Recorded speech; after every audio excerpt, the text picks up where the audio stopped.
Success transcends cities. As one of the world's most respected business leaders, I know what it takes. Join me now as I sit down with fellow leaders and we share our insights into how you can be successful. My name is Jeffrey Hayzlett, and this is All Business. Fans of the Food Network will recognize our guest from his work on shows like Chopped and The Iron Chef, but there's more to Scott Conant than being on TV. He's a successful restaurateur, a successful business owner, a James Beard award-winning chef and writer. His fourth cookbook, Peace, Love, and Pasta, Simple and Elegant Recipes from a Chef's Home Kitchen, is available now. Scott, welcome to All Business with Jeffrey Hayzlett. It is good to be here. Thanks so much for having me. Well, it is a pleasure. You know, since this is a business podcast, let's talk about the business of food. Before you and I got on air here, we were talking about some of the changes that are going on in Phoenix, LA, New York, and it's changed a lot during the pandemic. You own multiple restaurants. How have your businesses survived and thrived over the last couple of years? Well, it hasn't been easy. The writing has been on the wall with restaurants for a very long time that the model just isn't sustainable in today's world. I mean, costs are going up exponentially, and we've had to adjust to it accordingly over the past 7 years or so. The last 2 years have been next to impossible. Between staff not showing up for work, this mass exodus, which we've seen, and I'm sure you've spoken about dozens of times ad nauseum, and just people suddenly getting sick and it's spreading throughout your team, and you have to close your restaurant for the week of one of my restaurants, the week of Christmas, New Year's, and between Christmas and New Year's, we had to close for 4 days because we just had no cooks. The entire staff was sick. So what do? You punt. What else are you going to do? It's not a fun time to be in the restaurant world. You know, I had the owner of Meatballs in New York City on the show very early. And of course, he actually did pretty good because he actually termed this, he said, foods that travel well. And I never really thought about that, but I've seen a real change in the way a lot of restaurants are offering up food, where more for takeout than for the dining in. But that would also change your business model around. You really don't need the seating like you used to. Well, that's exactly the point. You're not gonna. It's really hard to make a business just out of takeout. You could supplement your business in a great way with takeout and delivery and things of that nature, but you got to be really careful with those delivery apps. A lot of them are taking over 30%, and I know a lot of restaurants that are actually losing money by utilizing those delivery apps. And also, you have to contemplate the ability for these apps to actually deliver on their promise, right? So you're going into a partnership, which is sometimes 30% or more, with a business that, quite frankly, at best is inadequate, right? And by the way, you don't really need it. I mean, they could call you up and literally, if let's say you're in New York or you're a little bit closer to where you're at, you can swing by and pick it up, right? Yeah, well, yes, you could swing by and pick it up. That pickup is always a better option. I don't think anybody would argue with that for the business owner, right? For the convenience of the person at home, there really is something about just getting a delivery. And I have little kids. Not so little, 12 and 9, and they love getting food delivered to the house, right? No matter what it is, they just love the process. But it's got to work for the business owners also. Well, the cool thing is there's always a surprise inside when they open it up, right? Yeah, especially when they don't deliver your order. They deliver somebody else's. Oh, and by the way, that happens every once in a while, or you don't get it all. There's another thing with that too, because again, you're delivering, that weakest common denominator is always that delivery service, and that person who's just, trying to make a buck. Let's don't give them a hard time. But that's not necessarily the standard that you would want to have as an employee for the most part in your business. Now, the restaurant industry is getting hard hit during the labor crunch. Is that due to, is that the biggest hurdle that you see in your restaurants right now? It's one of the biggest hurdles. I would say also, we sign leases that, we don't take into consideration these issues, right? When we sign these long-term leases, 10, 15-year leases. And that occupancy expense is a big problem It really, as it starts to mature and those annual increases and everything that goes along with that, that becomes an issue. And of course, I opened up one of my restaurants here in Phoenix in May after having been closed through most of the pandemic. And we did an assessment of what our costs were upon reopening compared to when we initially closed. And our costs at the restaurant side, our costs were up 46% at the time. Wow. 46%. You know better than I do how many people complain about the cost of going to a restaurant. Yeah. Nobody opens a business to lose money, number one. Yeah. And I think number two, we're not in the business of making customers angry and upset, and we want to make people happy. The challenge of making people happy with the lack of labor or an untrained staff is a big issue. The occupancy costs, which are unseen costs inside restaurants, people never realize how costly it is just to open your doors and turn on the lights. And then the added expense of increase in food cost and supply chain issues. I mean, I should have been a plumber. Yeah, a lot more per hour. That's a fact. Although it's a little, I was going to say it's a little dirtier job, but not always. It depends on what you're cooking, right? Depends on what you're cooking. It's a good point. Right. I want to get into talking a little bit about content, because I think that's important for us to take a look at, because we use content in every business, and you talk about content on in terms of what you're doing. Your latest cookbook, Peace, Love, and Pasta, is your fourth book. Yeah. And you said, I saw from one of the pre-interviews, your most personal yet. How is it more than recipes? Well, it's a lot of things that I cook at home for my family, for my daughters in particular. My wife is Turkish, and we got married in Turkey. We have a home in Bodrum, and it's one of the most beautiful places in the world. If you've ever been there, those waters are spectacular. And what I tried to do is really grab some of those recipes that we cook from home and give it that sense of place, right? I mean, I feel like in the perfect situation, when you taste something and it brings you back to the first time you've had similar flavors like that, right? That if you've ever seen the movie Ratatouille, that Ratatouille moment where it kind of transcends you back to childhood or some of your best memories. And that's what I've tried to do with that book. Take some of those great memories from various places that I've cooked in my life, from growing up in New England, my first job at a seafood restaurant, some of the foods that my mother and my grandparents and my aunts would cook on the Italian side of my family, some of my travels that I've had throughout the years, and kind of personalized a lot of those flavor profiles into that kind of scope of all things Italian. And then food from Turkey that my wife and her family have taught me to cook over the years. Yeah, and by the way, food of all kinds and the smells of food always brings us back to that memory, whether it's, I love the smell of bacon. Of course, I love bacon for anything to make a difference. But, that smell of bacon reminds me of and coffee. The smell of coffee reminds me of getting up early in the morning, and my mother was making that for my dad, way back when did that. And those are cool things to be able to have. I've written 4 books, just working on my 5th one right now that's coming out. And my co-author for my last 4 books is a guy by the name of Jim Eber. He's been my ghost on that. He's really my co-author all the way around. And he wrote cookbooks before working with me. I'm kind of curious, what does it take to write a cookbook? Is it a process that's different? It's well, I've never written another book, so I couldn't tell you.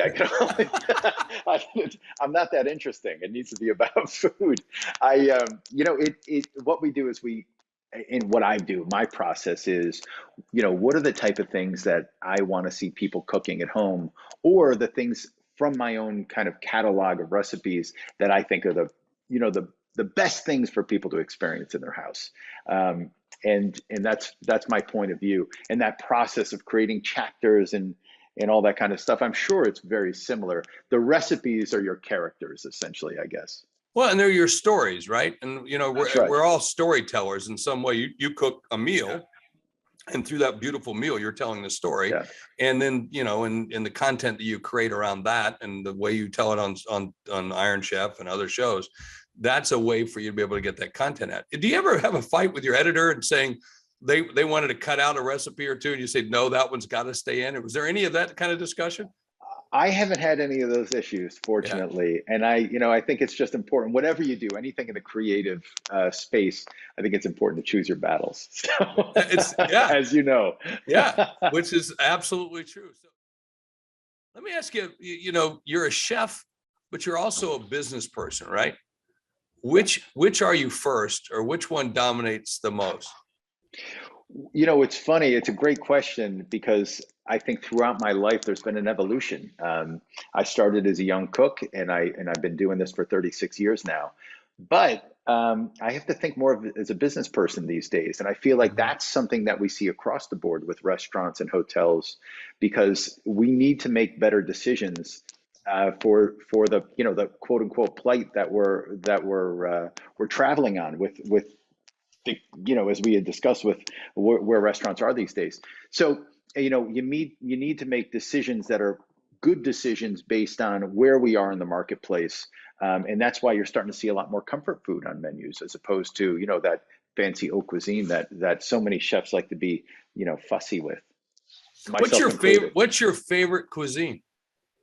It's hard to say. I love big flavors. I will say this. I went to Japan I went to Tokyo a couple years ago, and I specifically ate in Italian restaurants in Tokyo where Japanese chefs that had worked in Italy for 10, 15, 20 years come back to Tokyo and then open up an Italian restaurant. And I know this may sound controversial, but it was the best Italian food that I've ever had in my life. I got to tell you, I've spent many years in Japan. And where I would go to eat, there was always a couple times I would go to a couple like chains. I would go to Tony Roma's in Roppongi, and I would also there was a Planet Hollywood. That was the only two places. Oh, Johnny Rockets. They had a Johnny Rockets. But I would go eat the Italian food because it was amazing to eat. Now you order a pizza from like Domino's in Tokyo, you're liable to get corn on it, which is not pizza, let's just be clear, but it is different. It's like, what the hell is corn doing on my pizza? That was one of my big questions, right? That's so funny. But I think that's a unique thing. Who are the kind of chefs that you look up to? Oh, it's funny.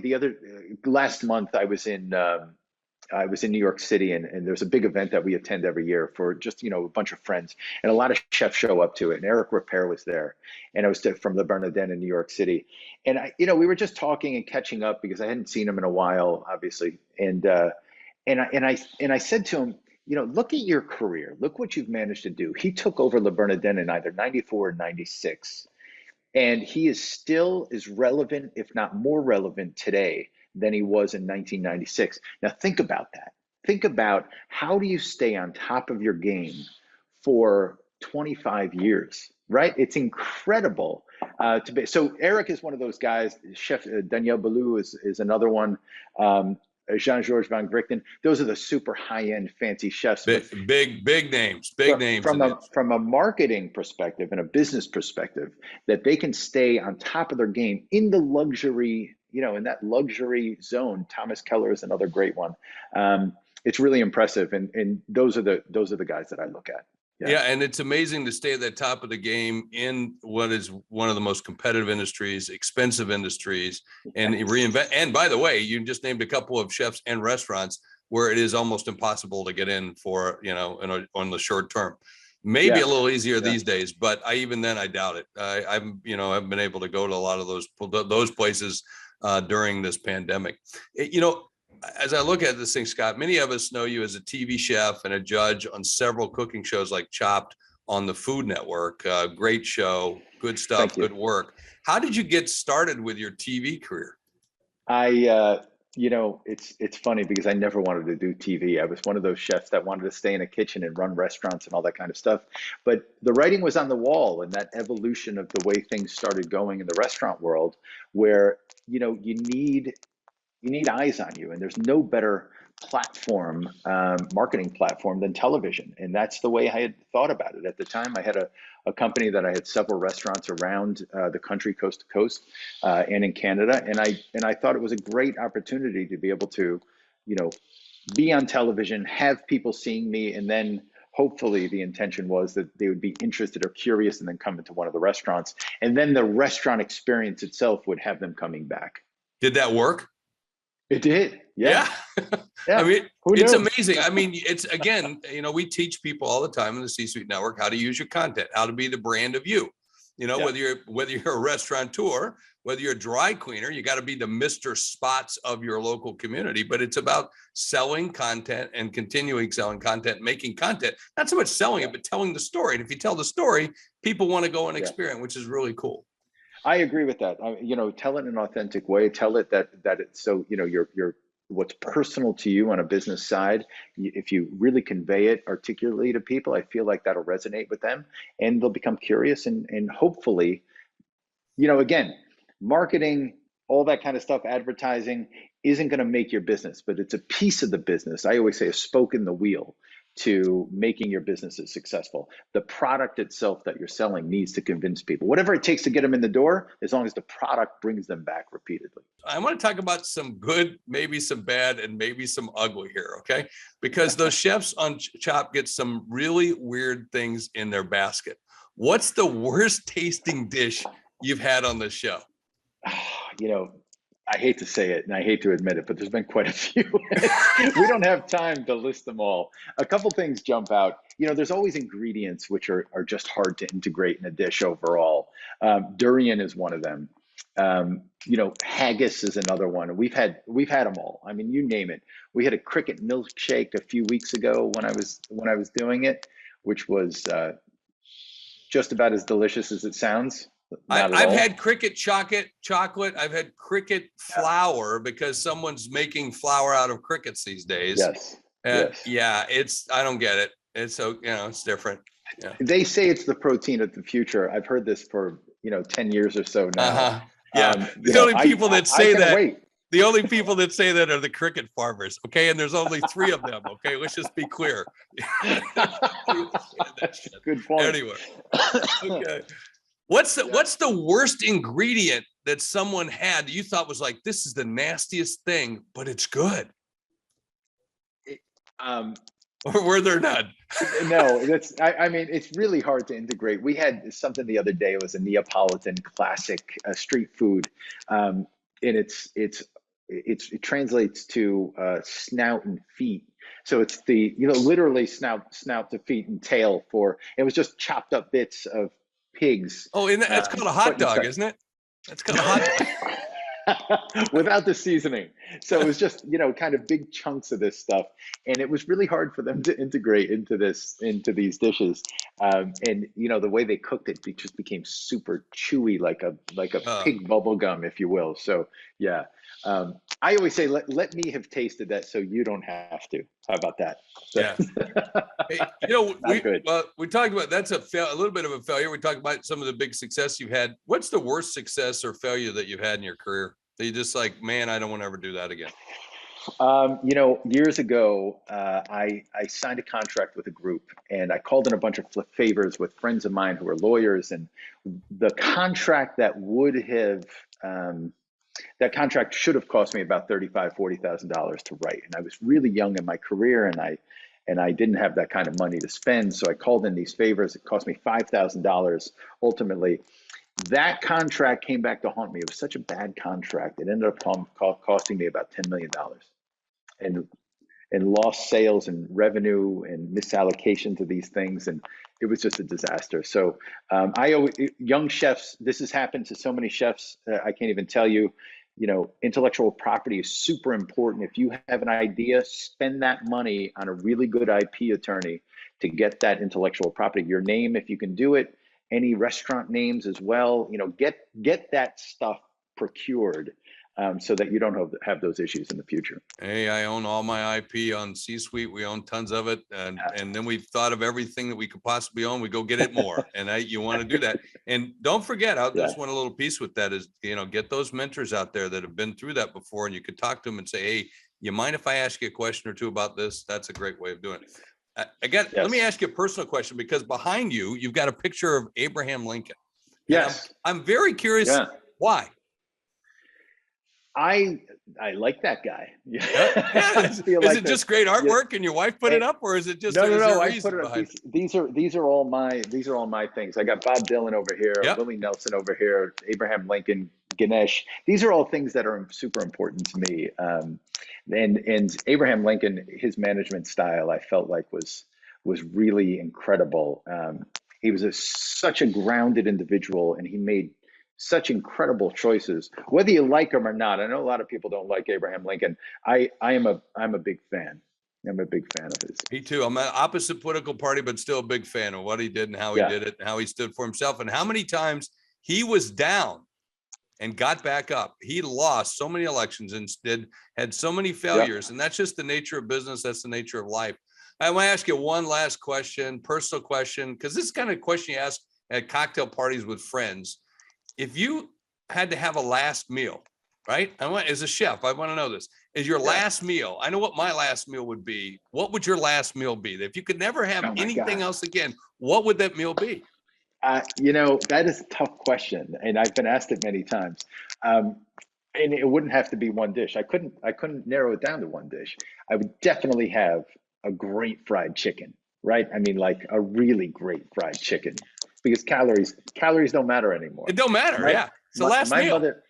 My mother used to make sausage and peppers when I was a kid, a very Italian-American dish, and on these beautiful Portuguese rolls that you get throughout New England.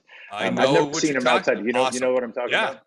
I would have one of those as well, maybe two. What the heck? You're going to be full. If you're going to be full, you might as well go out full. That's the way it is. There you go. You're going to be dead anyway. I never wish that on you, but now I know what your last meal is. But I'm with you on the fried chicken, man. Oh, mine would be a T-bone steak. Actually, in honor of my father, I love a ribeye, but I do a T-bone because when I was a kid, when we had a T-bone steak, we would go to Ponderosa, we go to Sizzler. I know that, but that was like the epitome of wealth. And so I would do that for my dad. That's great. Hey, that's Scott, thanks so much for joining us today. It's been a pleasure. Good luck with the book. I can't wait to get it. I'm going to go out and get a copy. And then, I'm going to have a meal with you by cooking a recipe or two. I appreciate that. Thank you. Hey, at the end of every show, I like to talk a little bit about what I learned from our guest today. And from Scott, I learned that you've got to wear different hats when you're a business person. He's got to be a chef with one hat, and the other hat, he's got to run a business. And we have to be able to wear those hats, from time to time, but we can't wear both of them at the same time because some of your time is going to be focused on doing this job or that job. And that's what I learned this week with Scott. And I can't wait to have you back on next week with All Business with Jeffrey Hayzlett right here on C-Suite Radio and C-Suite TV.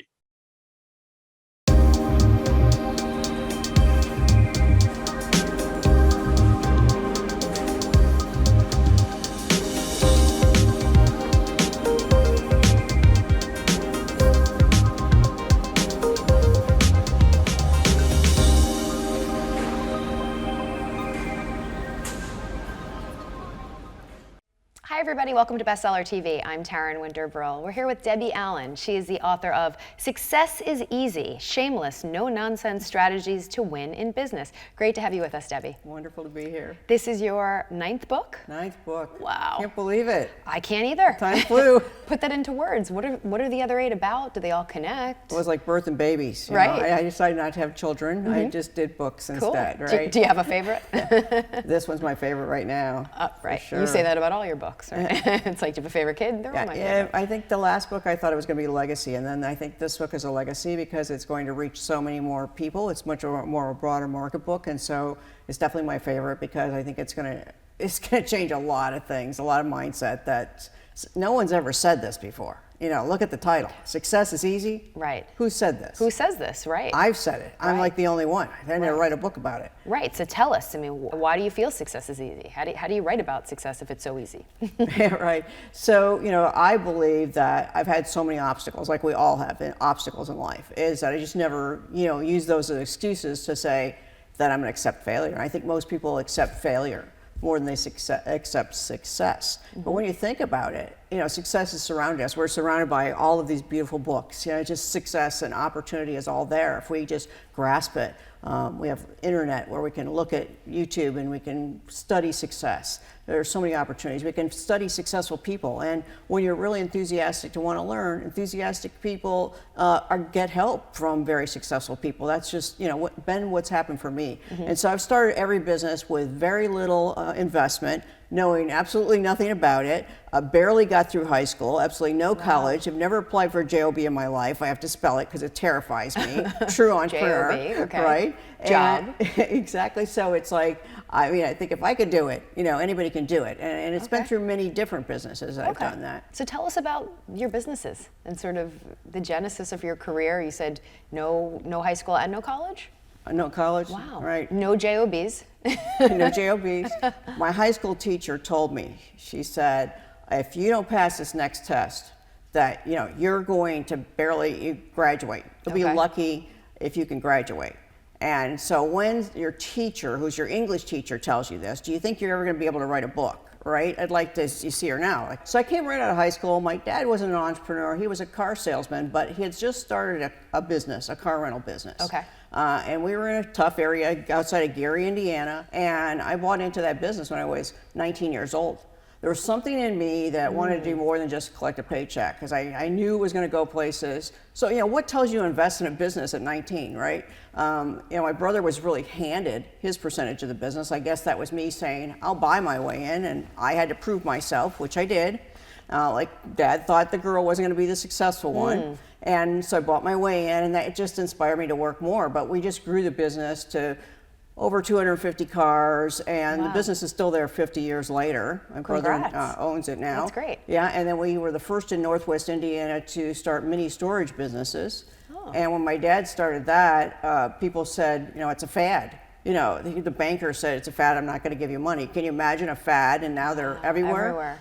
So we built 2 big facilities, and then we sold them to a big company called Public Storage. And that was my first $1 million sale before I was 30. Excellent. And then I left the family business and I bought a retail store, and I never worked a day in retail. So I did that for 15 years, built and sold retail stores. But I grew a little tiny store that lost money for 6 years into a multi-million-dollar business.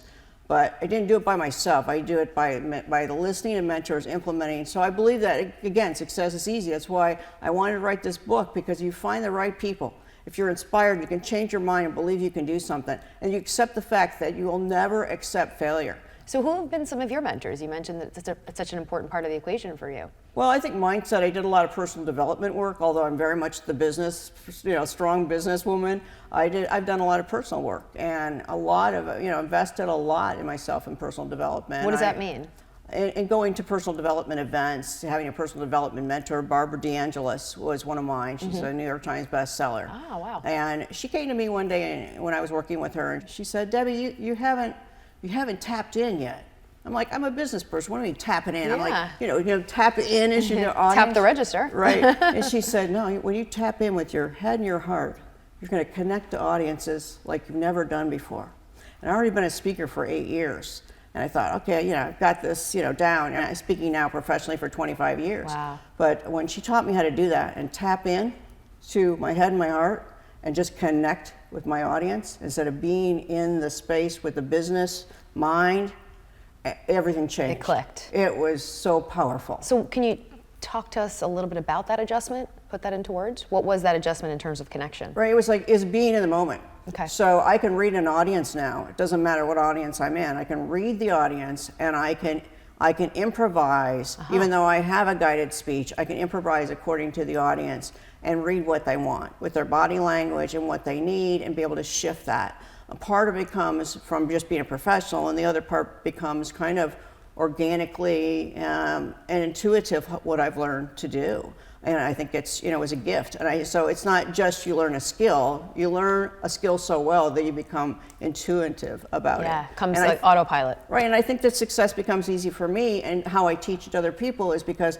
it is very kind of intuitive to me of how I think about business. I love it. Is a mentor, necessary? I mean, how did you connect with Barbara? Most definitely a mentor is. You can't be an entrepreneur on your own. It's a very lonely planet. It's like, right, you second guess yourself, you go back into the head, and you're going to not deal with the failures. So yes, most definitely always have a mentor at a higher level, always pulling you up. So yeah, Barbara, I started doing events. So I've been doing events for 15 years. So I have my own events, plus speak at events. I've spoke 28 countries. Wow. So 28 languages or no? No, get an interpreter for those. So those are people I've asked to be on my stage. So again, I'm a great manifester. So I read Barbara's book, and she was on the cover of her book with All About Books again.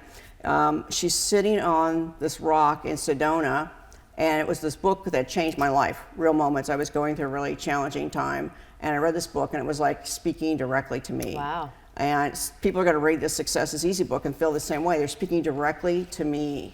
And that's what's so powerful about books. And so when I wanted to do this event in Sedona, Arizona, I put the subject line of the email, Barbara speaking in Sedona.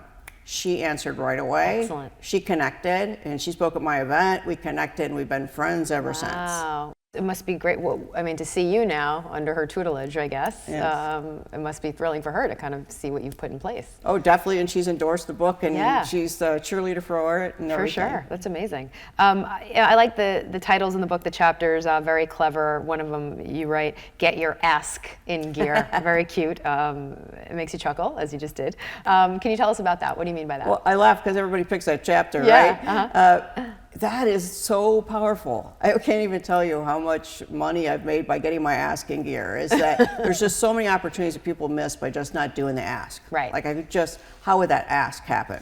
Okay, so here's a real great example of the ask.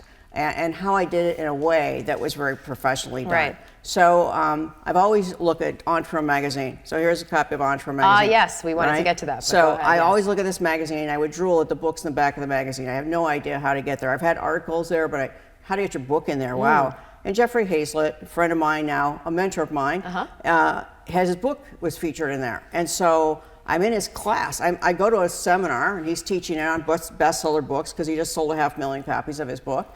And I say, Jeffrey, I raise my hand, people in the room, and I said, congratulations on your book, An Entrepreneur. I said, I drool every time I open up the magazine. That's like I have a true entrepreneurial spirit to be in there. Look what just happened. Here's the October-November issue, which is pretty well placed as I teach expert positioning. And I'm all about expert positioning, 100 powerful women. And right after the feature article, middle of the magazine, here I am with my Wonder Woman cape on there, with my Success is Easy book and the launch of it. So usually they don't even put a picture of the author, but they did because I got a little marketing thing going with the kind of the look of the book, and I sent them that picture. And then next thing I know, that's what they put in the picture. So I'm a pretty scrappy little marketer on top of that. Wow. And that happened through the connection of me raising my hand in a nice way of just saying, wow, congratulations. I didn't even really mean it as an ask because I put myself out there and told him about it. He connected me with Entrepreneur Magazine, did a phone call with them. Wow. They loved the book idea, sold it on the phone without even working with my agent. Wow. It was amazing. That's incredible. Powerful. Wow. So, I mean, seeing that. That's one great example. You must get chills. I mean, that's yeah, impressive. well, in a way it doesn't shock me because it's happened so much in the ask. There's hundreds of stories I could tell you how you can get your ask in gear and ask in a way that's serving. It has to be not serving, self-serving, serving of other people. Mm-hmm. And most people just miss the mark on that. Mm-hmm. And it's a way of like when you offer, like, how can I help you? Very, very successful people are always looking to help other people. Right. See, what can I give you? Right. And so one of my things about success, making success easy, is when I have success, I want to share it with somebody. Mm-hmm. I love sharing it. I don't want to keep it to myself. In fact, I turn that around. One of my clients that I mentor, I turned it around and got them a deal with Entrepreneur Magazine. Wow. They own one of the most successful tattoo salon studios, multi-million-dollar salon studios in the country. Wow. And he wrote a book, and this was his second book, and it went straight to a major publisher because of the connections. Yeah. that's the relationships. Again, ties back into that. Yeah, but something in the title, obviously the wording is very specific. It's shameless, no nonsense strategies to win in business. Why the word shameless? Because the connotation of that can be seen a few different ways. Right. So what did you mean by it? Well, I had wrote a book before this called Confessions of Shameless Self-Promoters that became a bestseller. Great. And they loved that. They wanted kind of to bring a little bit of that back. They wanted to have a chapter in the book, and they wanted it to be part of the subtitle. That was Entrepreneur wanted that, in the front. Because I think that it's about, shameless is another word for being a little bit of scrappy entrepreneur, but shameless is like, I'm willing to do whatever it takes to do this. And the difference where I teach it is shameless self-promotion is do it in the service of others, not being shameful self-promotion where it's all about me. So promoting yourself in the service of others, because if you don't talk about what you do, how are you going to help someone? Like, how could I not talk about my book today, being here and telling you how many people I could help with this book is like when you know you have something that can help people, you want to shout from the rooftops about it. No, and that's sure. being a good shameless self-promoter. Yeah. No nonsense that's just the way I am. I tell you like it is. You know you're going to get it straight facts because I just believe that, no nonsense, good common business sense is going to get you further than in life. Like, let's just cut to the chase. Let's get there. Let's make it happen. So you think that business sense can be taught? I think it's a harder thing. That's a really good question because I think it can be honed. Let's say, like as a skill, right? Because I think you pay attention to it and then you learn it. It's not something like, I'm going to go to class and learn common business sense. Yeah. It comes from a little bit of school of hard knocks, a little bit of mistakes, a little bit of adjusting, and a little bit of like, hey, just narrow it down and go, that's not going to happen. Just reality of putting yourself in check. And I think it comes from a confidence level too of how you deal with failures. So it's not like something you could just say, I'm going to take the class and get it. It's like you have to pay your dues and hone that skill, but it definitely can be learned. Can you tell us briefly just about your biggest sort of obstacle that you've overcome in terms of maybe a failure as you were growing your business that you learned from the most, or something that sticks out? Right. Because as a successful entrepreneur, I've been able to be able to turn things on a dime pretty quickly. Like, okay, I can get an idea, I can turn it around. I do this to strategize with my consulting clients all the time. But when the economy crashed in the U.S., there was no turning. It was going to last a long time. And I just didn't know what to do then because I was really one of the highest paid speakers at the time, and I had most of my income coming from that. So I went, what am I going to do? And I sat around and thought about it. I went, hey, it's a big world. Like, you don't have to stay in the United States. If we're really crushing, go to the countries where there's business. And that's when I really started doing more international business. So I just shifted my marketing, and within 3 months, 80% of my business was international. Wow, that's amazing. And I stayed international for about 3.5 years. That's great. And then once the economy bounced back, you came back. Wow, that's terrific. Well, the book is really comprehensive, and the title grabs you because someone says success is easy. Come on, you make it look easy, but I love that everything in the book is really through your experiences and all these years and all these businesses, and it's personal, but it's real. So I think that it's really effective. So congratulations. Book 10 to come. What's the next one? I've got some ideas in the works. Okay. I'll be working with Entrepreneur. They want to continue to work with me as a team. So what a great team to work with. So I got some ideas. Shameless number 10? Maybe. Perhaps. All right. Well, congratulations, and we hope to see you again soon. Okay, thanks so much. If you'd like more information on the book, just check out our website, c-suitebookclub.com, c-suitebookclub.com. I'm Taryn Winter-Brill. Thanks for watching. We'll see you next time right here on Bestseller TV.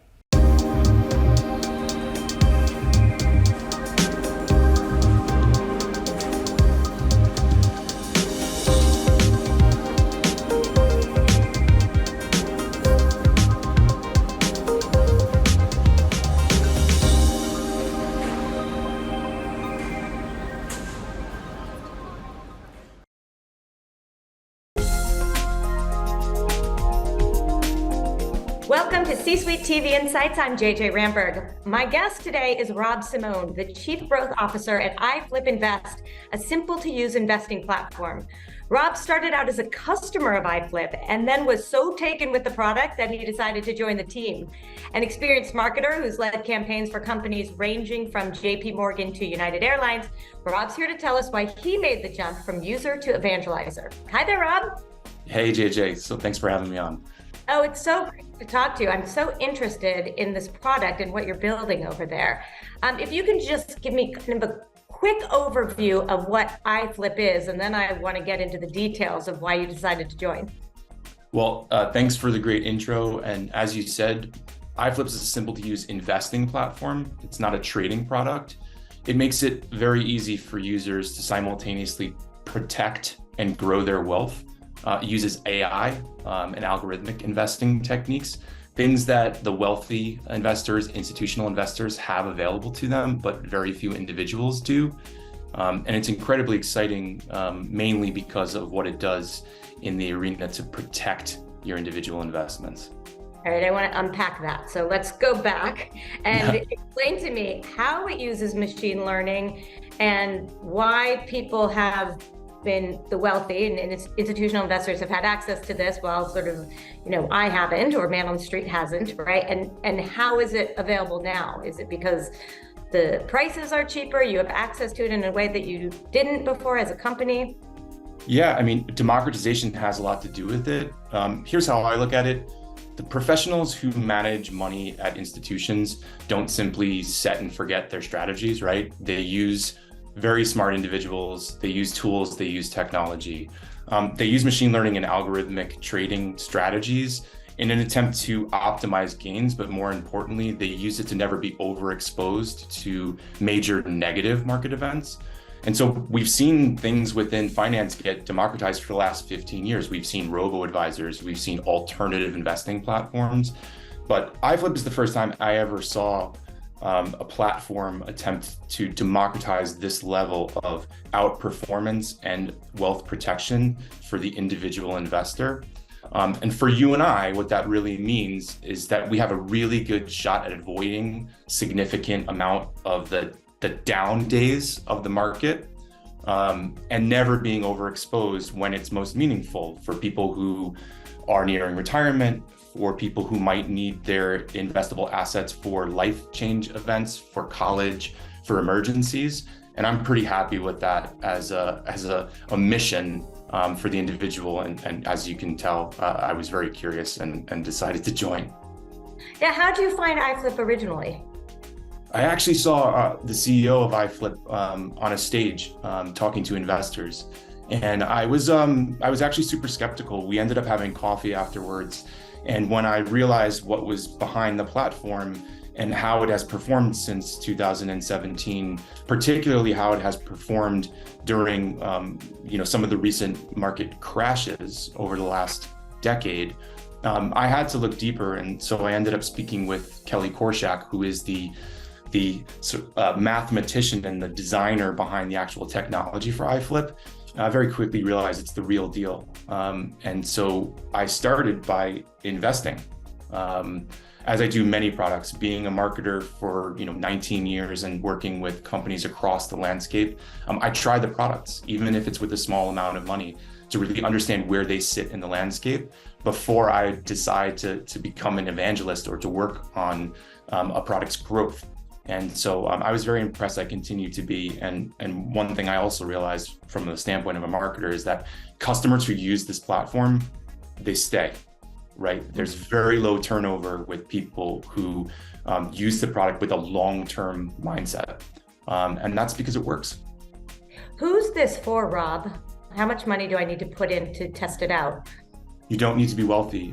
It's for you and I. It's for people all over. So I like to say that the sort of general entry point for really getting the full scale ability out of the platform is around $3,000 an account. But we have individuals who span the entire set of investors. We have people on the platform with millions of dollars, and we have others who are working their way up to investing who are much younger. And so we look at it as a great place for young people to start. But if you're someone who's really, you've been through a couple of different solutions for your investments, you've also been through up and down markets, as many of us have. I was a young investor during the Great Recession. Other people entered into the investing landscape during COVID. They've been hurt, they've been confused, they've tried to trade themselves. We're really the tool for people who have been through most of that already and are ready to try something new. When I think about iFlip and think about putting my money there, am I thinking about protection as the main driver or growth? Right? I think you have to think about both, but I think you need to think about protection first, particularly now. And I would say that I'm not a fear monger when it comes to the economy, and I don't ever claim to be able to predict where we're going to go the next 2 years. But I think it's really important that if you're looking at your investment strategy right now, you're thinking about taking a second look and making sure that you have protection built into your strategy, and diversification isn't enough. We all know that buy and hold works. But it's the 2020s, and I'm just of the mindset that we can do better than just buy and hold indefinitely. And so when we think about protection, I believe that active protection will be built into many of the products that we use in the near future. It's built into iFlip right now. But of course, the goal of investing is to grow your wealth. So if you're playing the long game and you have the benefit of 15, 20, 25 years to invest, then you probably want to do better than something that's just suitable, like sitting in an index fund forever. So by avoiding the worst days in the market, you're effectively optimizing that long-term curve. And so that's why protection becomes performance.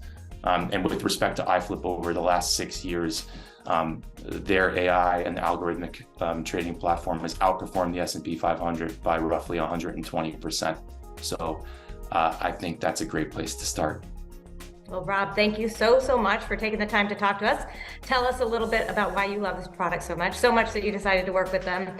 We really appreciate it. Thanks so much, JJ. And thank you everyone for watching C-Suite TV Insights. We will see you next time here on C-Suite TV.